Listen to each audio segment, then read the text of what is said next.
నాకు ఇక్కడ రైస్ మిల్లో క్యాషియర్ ఉద్యోగం వస్తుంది నాన్న. జీతం కూడా 500 రూపాయల పైనే ఉంటుంది. చాలా సంతోషం నాయన. కానీ పర్వాలేదు చెప్పు. క్యాషియర్ ఉద్యోగం కదా, సెక్యూరిటీగా 5,000 రూపాయలు డిపాజిట్ కట్టాలి. 5,000? అవును నాన్న, చాలా శ్రమపడి ఉద్యోగం సంపాదించుకున్నాను. డబ్బు కట్టాలి. ఇంకెన్ని రోజులు టైం ఉంది? వచ్చే మంగళవారం లోపుగా కట్టాలి. కట్టకపోతే ఉద్యోగం చేజారిపోతుందంట మావయ్య గారు. నిజమేనమ్మా, వీడికి ఉద్యోగం వస్తుందంటే చేతికి చేయి సహాయం ఉంటుందని సంతోషపడ్డాం. కానీ ఇప్పటికిప్పుడు 5,000 కావాలంటే అప్పు చేయడం తప్పితే వేరే మార్గం కనిపించడం లేదు. ఎన్ని ఇంటర్వ్యూలకు వెళ్లారు, ఎన్ని ప్రయత్నాలు చేశారు, అయినా ప్రయోజనం లేకపోయింది. మీ ఎవరి వల్ల చేత కాకపోతే చివరికి మా బాబాయ్ చేతి రికమెండ్ చేయించి ఉద్యోగం సంపాదించాం. అప్పో సప్పో చేసి వచ్చిందని నిలబెట్టుకోవాలి, కానీ మళ్ళీ ఇలాంటి ఉద్యోగం దొరకమంటే దొరుకుతుందా? నిజమేనమ్మా, కానీ నా జీవితం అంతా నా జీతం మీదే ఆధారపడ్డాను తప్ప ఎవరిని ఎప్పుడూ చేయి చాచి అడగలేదు. తీరా అడిగి లేదనిపించుకుంటే అంతకంటే అవమానం ఉండదు. మీరు ఇలా అభిమాన పడతారనే మా బాబాయ్ని అడగలేదు. లేకపోతే ఇది ఆయనకి చాలా చిన్న విషయం. కానీ మనం తేలిక పడతాం కదా. మా అత్తగారింట్లో 5,000 కూడా లేవా అనుకుంటారు. మీరు అడగమంటే అడుగుతాను.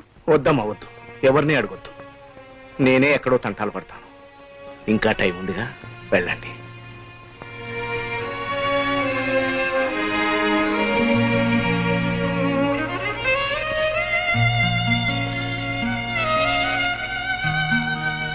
మాటంటే ఇచ్చారు గాని అంత డబ్బు ఎలా తేగలరండి?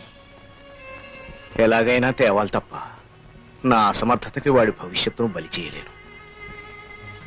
పోనీ మన ఇల్లు తాకట్టు పెట్టిన చోటే మళ్ళీ అడిగితే? ఇప్పటికి దాని మీద చేసిన అప్పుకే వడ్డీ కట్టలేకపోతున్నాను. మీ ఆఫీసులో అడిగి చూడండి.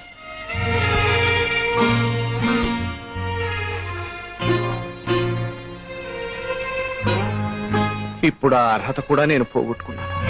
అంటే ఇక నీ దగ్గర దాచడం ఎందుకు?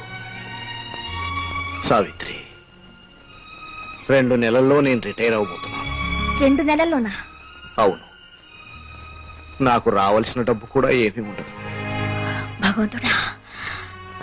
బహుశా అందుకేనేమో నాకు ఉద్యోగం పోయే సమయానికి చంద్రానికి ఒక ఉద్యోగం ఏర్పాటు చేశాడు భగవంతుడు.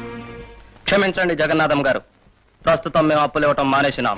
సేట్జీ, దయచేసి ఎలాగైనా క్షమించి మీరు వెళ్ళిరండి.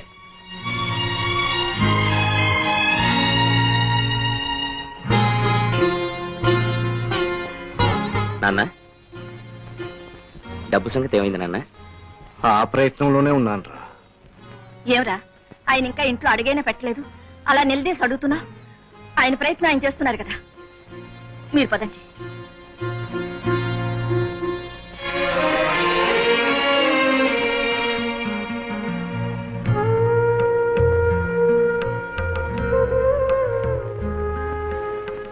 కాఫీ తీసుకోండి.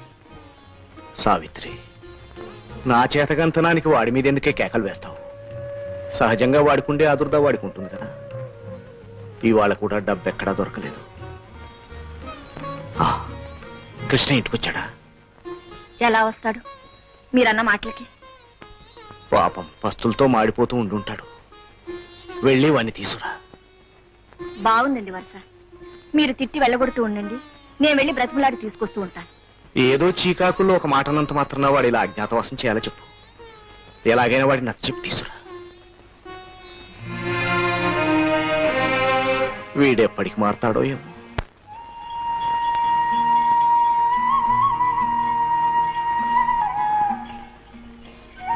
ఏరా, ఇక్కడున్నావా? ఆగరా, ఆగు. ఇంకా నీ అలక తీరలేదన్నమాట. రా, ఇంటికి వెళదాం. రాను, ఆయనతో నాకేం పనే? అవునరా, ఇంక నీకు ఆ ఇంటితో పనే ఉంది, నా వంటతో పనే ఉంది. ఆ పిల్ల ఉష నీకు బట్టలు భోజనం తెచ్చి పెడుతుందిగా.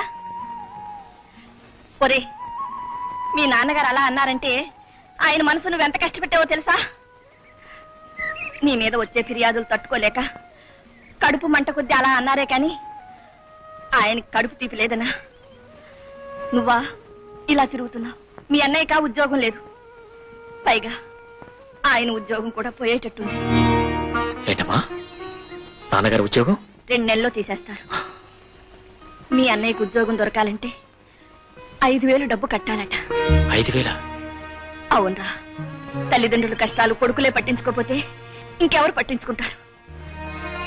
క్షమించమ్మా, ఇంటి పరిస్థితి ఎలా ఉందని కూడా నేను ఇంతవరకు పట్టించుకోలేదు. ఇకనైనా ఈ అల్లరి తిరుగుళ్ళు గడిపోయే పనులు మానేసి ఏదైనా ఉద్యోగం సంపాదించి ప్రయోజకుని కావాలి. నమస్కారం అండి జగన్నాథం గారు. మీరా? నమస్కారం, కూర్చోండి. వెంకటాద్రి గారు ఉన్నారా అని? లేదండి, ఉదయం ఊరెళ్ళారు. ఎప్పుడు వస్తారు? 4 రోజులు అవ్వచ్చు. ఏం లేదు, వెంకటాద్రి గారికి నేను 15,000 ఇవ్వాలి. అది మీకు ఇస్తాను. ఆయన వచ్చిన వెంటనే మీరు అందజేయండి. నేను ఆయన వచ్చిన తర్వాత కలుస్తాను. ఇప్పుడు తొందర ఉందండి, ఆయన వచ్చాక మీరే స్వయంగా ఇవ్వచ్చుగా. లేదండి, ఈవేళ ఇస్తానని మాట ఇచ్చాను. నేను మాట అంటే మాటే కదా. అయినా మీ దగ్గర ఇచ్చినా ఒకటే, ఆయన దగ్గర ఇచ్చినా ఒకటేనని నాకు తెలుసుగా. తీసుకోండి. అలాగే, మరి నేను వెళ్ళొస్తాను.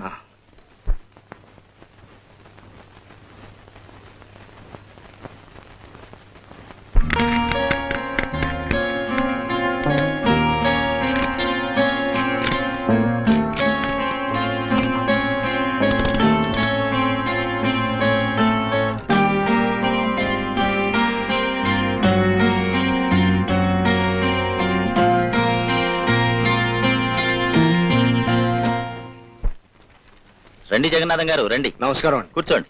నమస్కారం. ఏమిటి ఇలా వచ్చారు? నాకు అర్జెంటుగా 5,000 రూపాయలు అవసరం వచ్చింది. మా అబ్బాయి ఉద్యోగానికి డిపాజిట్ కట్టాలి. అరే రే రే, పొద్దున్నే వచ్చుంటే బాగుండేదే. ఉన్న డబ్బంతా రైతులు సర్దుబాటు చేశాను. మీరేమి నిరుత్సాహపడకండి. ఎల్లుండి డబ్బు రావాల్సింది ఉంది, వచ్చి తీసుకెళ్ళండి. కానీ డిపాజిట్ కట్టవలసింది రేపేనండి. రేపు ఒక్కరోజు ఎలాగో సర్దుబాటు చేసుకుంటే ఎల్లుండి తప్పకుండా ఇస్తాను.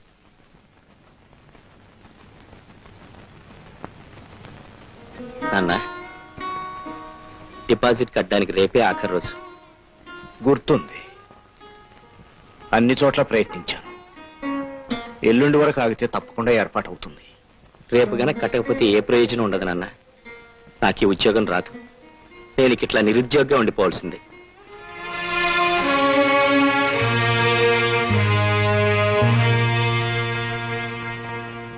సత్య,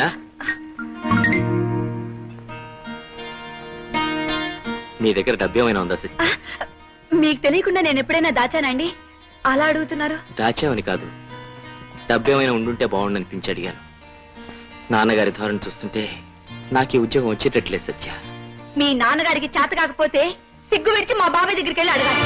అంతకంటే గత్యంతరం లేదు.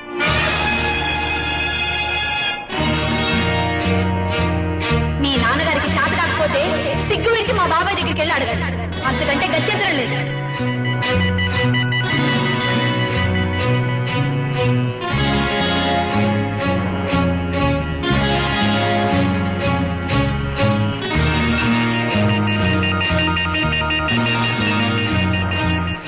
అన్న, డిపాజిట్ కట్టడానికి రేపే ఆఖరి రోజు.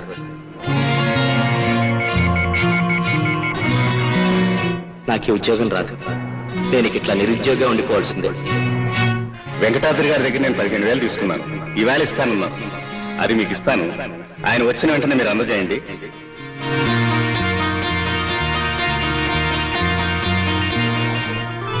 ఏం లేదు, ఆయనకి నేను 15,000 ఇవ్వాలి. ఈవేళ ఇస్తానన్నాను. అది మీకు ఇస్తాను. ఆయన వచ్చిన వెంటనే అందజేయండి. నేను ఆయన వచ్చాక కలుస్తాను. రేపు ఒక్కరోజు సర్దుబాటు చేసుకుంటే ఎల్లుండి తప్పకుండా ఇస్తాను.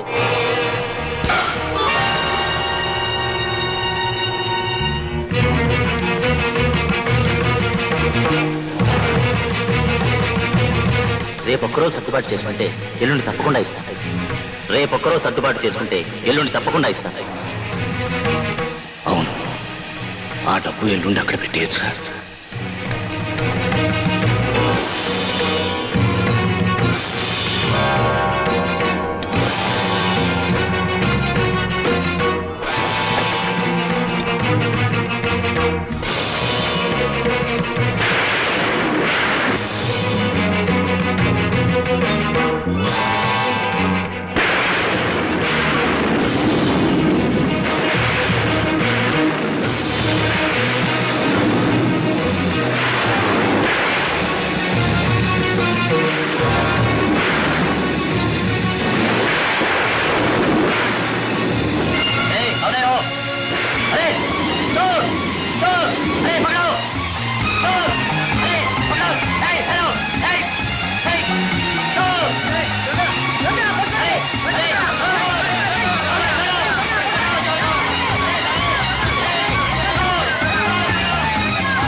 కృష్ణ, అన్నయ్య ఉద్యోగానికి డిపాజిట్ కట్టడం కోసమని. అర్థమైందా? దయచేసి ఈ విషయం ఎక్కడ చెప్పదు, అమ్మ కూడా చెప్పదు. వెళ్ళండి. కృష్ణ, నువ్వు నాకేం పర్వాలేదు నాన్న, మీ మీద మాత్రం అపాధ రావడానికి లేదు. వెళ్ళండి ప్లీజ్ ప్లీజ్.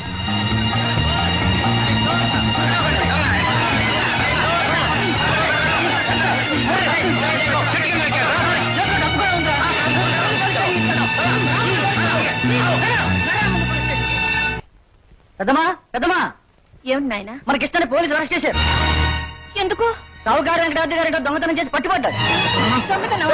ఏమిటి నాయనా నువ్వు చెప్పేది? ఏమండి? మావయ్య గారు! అన్నా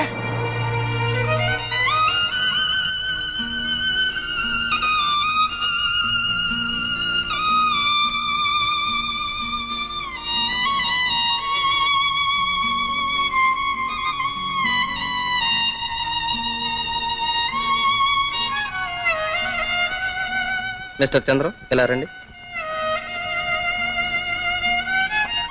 మీ నాన్నగారికి బ్లడ్ ప్రెషర్ ఎక్కువ అవటం చేత పక్షవాతం వచ్చింది. పక్షవాతమా? అవును, ఎడం పక్కంతా ప్యారలైజ్ అయింది. ఆయన చాలా జాగ్రత్తగా చూసుకోవాలి.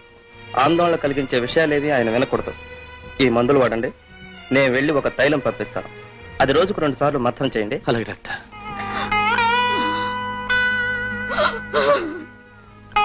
భగవంతుడా, ఈయనకి పక్షవాతం ఏమిటి? వాడిని పోలీసులు పట్టుకుపోవడం ఏమిటి? ఏమిటి పరీక్ష భగవంతుడా? నువ్వెన్ని చెప్పినా సరే కృష్ణ దొంగతనం చేశాడంటే నేను నమ్మలేనా? నువ్వు నమ్మవు. నువ్వెందుకు నమ్ముతావు? నీ ప్రేమకి కళ్ళు చెవులు 2 కూడా లేవు. లేకపోతే పోలీసులు ఊరికి అరెస్ట్ చేస్తారా? పోలీసులు పట్టుకున్న వాళ్ళు అందరూ దొంగలటండి. కాదు, నువ్వు పట్టుకుంటే అవుతారు దొంగలు. పెద్ద లా పాయింట్ అడిగావు, లా పాయింట్. ఇదిగో నేను ఇప్పుడే చెప్తున్నాను, దొంగతనం చేసి జైలుకి వెళ్ళిన వాడు ఇక నా కొంపకి అల్లుడు కావడం వీల్లేదు. అంతే. అత్తయ్య అత్తయ్య, నేను విన్నది నిజమేనా? కృష్ణ దొంగతనం చేశాడా? ఏమోనమ్మా, నిజానిజాలు ఆ భగవంతుడికే తెలియాలి. అమ్మా ఉషా, నా బిడ్డ దొంగతనం చేశాడంటే నువ్వు నమ్ముతావా? లేదత్తయ్య, కృష్ణ ఎప్పటికీ అలాంటి పని చేయలేడు. కృష్ణ దొంగ కాడు, కాలేడు. ఏమండి, డిపాజిట్ కట్టడానికి ఈవేళ ఆఖరు రోజు అనుకుంటా. ఈ డబ్బు తీసుకెళ్లి కట్టి ఉద్యోగంలో జాయిన్ అవ్వండి. అదే మీ నాన్నగారు వాళ్ళు ఎలాగో కాలేదు కదా, అందుకని మా బాబాయ్ దగ్గర తెప్పించాను. తీసుకోండి. అలాగే. ఏమండి, మావయ్య గారితో కూడా చెప్పి వెళ్తే ఆయన కూడా చాలా సంతోషిస్తారు. పదండి. నాన్న, ఉద్యోగానికి డిపాజిట్ కట్టడానికి వెళ్తున్నాను. డిపాజిట్ కట్టడానికి ఆఖరు రోజు కదా అని నేనే ఏర్పాటు చేశాను మావయ్య గారు.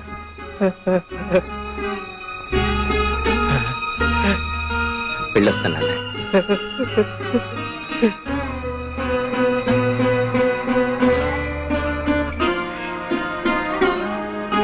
ఈ డబ్బే గనక నిన్నే ఇచ్చుంటే ఇంత ఘోరం జరిగి ఉండేది కాదు కదమ్మా.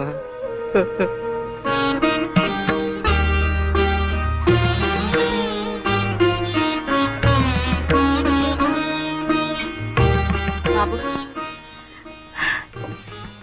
నిజానిజాలు ఆ భగవంతుడికే తెలియాలి. ఈ సూత్రాలమ్మి ఆ డబ్బుతో మీ తమ్ముడిని విడిపించరా? నీ పిచ్చి గాని ఇది జరిగే పని కాదమ్మా. తమ్ముడు డబ్బుతో సహా దొరికిపోయాడు. పోలీసులు అంత సులభంగా విడిచిపెట్టరు.